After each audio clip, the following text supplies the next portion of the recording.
Telliskivi loomelinnakus peeti taas kord kirbuturgu, kuid sel korral polnud tegu mitte tavapärase täigaga, vaid pigem hariva koosviibimisega.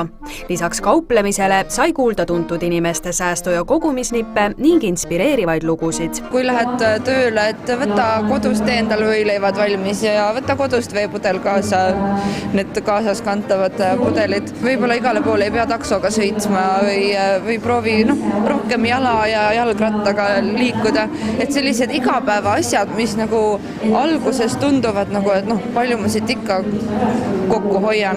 Enamus inimesi teab, et maailmas on asju liiga palju ja ületootmist on ka väga palju.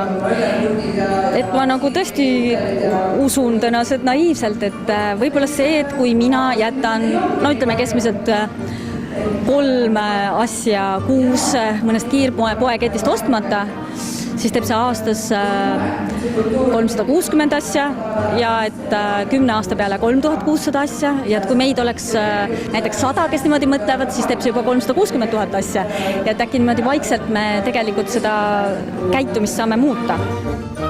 Idee seesuguse ürituse korraldamiseks sai alguse Facebooki grupist Kogumispäevik, mis loodi just nimelt selleks, et inimesed saaksid jagada leidlikke säästmis- ja kogumisnippe ning oleksid seeläbi ka üksteisele toeks. See grupp sai alguse novembris, lühikese ajaga ta kogus üle 2000 liikme ja tegelikult me tegime sellise eksperimendi ka, et küsisime seal novembris, et palju siis need liikmed suutsid selle ajaga säästa, kuna selle grupiga liitusid ja see tulemus oli üle 5000 euro. Meie eesmärk on seal, et kuidas säästa, kuidas saada parimaid diile, nii edasi.